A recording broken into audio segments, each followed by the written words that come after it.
काळजी आपण घेतली पाहिजे।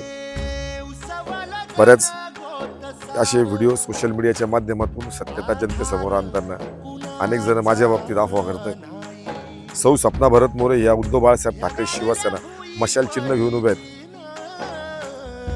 आता विरोधक अफवा करतायत आम्ही मॅनेज झालो, आम्ही कुणाच्या तरी सांगण्यावरून कुणाला तरी पाडण्यासाठी उभे आहेत। ना काळेशी घेणं, ना कोल्हेशी, ना भाजपाशी घेणं, ना राष्ट्रवादीशी।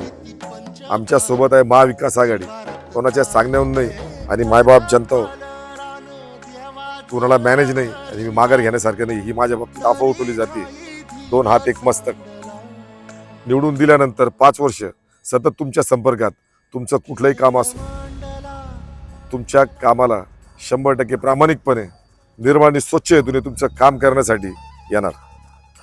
आणि विचार सांगितलं जातं, अफवा केली जाते कसं निधी येणार नगराध्यक्ष झाल्यानंतर।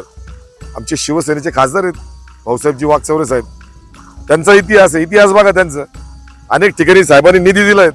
नगराध्यक्ष झाल्यानंतर साहेब, आता आमचे साहेबांचे स्विस सहाय्यक शंकरजी शिंदे साहेब सुद्धा आमच्या समोर आहेत, ते हे सांगण्यासाठी झालेत नागरिकांना काळजी करू नका, केंद्रामधून जास्तीत जास्त निधी खासदार निधीमधून आम्ही आणू आणि कोपरगाव शहराचं काम केल्याशिवाय शांत बसणार।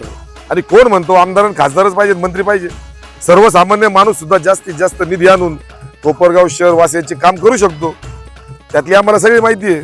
पण आमच्या बाबतीत जे अफवा उठवणार आहेत, नक्कीच तुमच्या पायाखालची वाळू घसरली आहेत। अशी अफवा करू नका, समोरासमोर या, समोरासमोर नाही तुमच्या अंगावरचे कातडे काढील, कारण इतके गुन्हे तुम्ही केलेत, इतक्या चोऱ्या लबाड्या तुम्ही केल्यात, हे सगळं मी जनतेसमोर विश्वरत्न डॉक्टर बाबासाहेब आंबेडकर स्मारकाच्या त्या मैदानावर बोलल्याशिवाय राहणार नाही। खोटं नाटं बोलू नका, अफवा करू नका। आम्ही जनतेच्या संपर्कात आहेत, आम्ही जनतेसाठी लढा देतोय, आम्ही आमच्या कोपरगावच्या विकासासाठी लढा देतोय। जो आमचा पॅनल आहे, आमच्या पॅनलमध्ये लोकांना जाऊन धमक्या देतात उमेदवारांना, पैशाचं आम्हीच दाखवतात। तुमच्याकडे कारखान्याची यंत्रणा आहे, कारखान्याचा पैसा आहे, म्हणून अशी दडपशाही करू नका। पण आमचा एकही शिलेदार महाविकास आघाडीचा एकही उमेदवार फुटण्यासारखा नाहीये। तुमचे माणसं गेल्यानंतर आमचे माणसं आम्हाला सांगतात त्रास देऊ नका। अशी सत्यता जर तुमच्या हिंमत असेल तर या आणि सत्यता मांडणं। का तुमच्या नेत्यांनी 50-50 वर्ष सत्ता असताना या गोष्टी केल्या नाहीत? काय स्मशानभूमी तुम्ही सुधारू शकले नाहीत? का कोपरगावचे रस्ते तुम्ही व्यवस्थित करू शकले नाहीत? तुमच्याकडेच आमदारकी होत्या ना, तुमच्याकडेच आमदारकी आता का पाण्याचा प्रश्न मिटत नाही?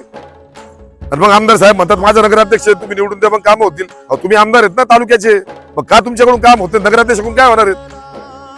तुम्हाला फक्त सत्ता पाहिजे बस।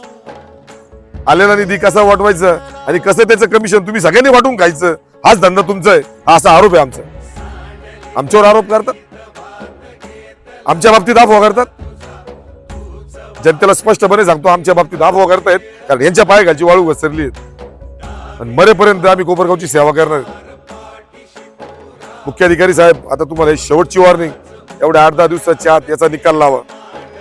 व्यवस्थित साफसफाई या ठिकाणी, गेट झालं पाहिजे, या ठिकाणी सुविधा मिळाल्या पाहिजेत आणि 60 फुटी रस्ता जो आहे तो रस्ता झाला पाहिजे।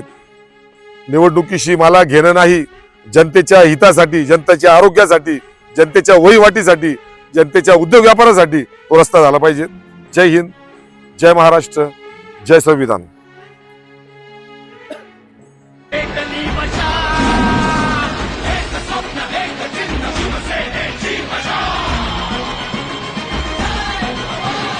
शिवसेना उद्धव बाळासाहेब ठाकरे यांचं चिन्ह मशालच निवडा।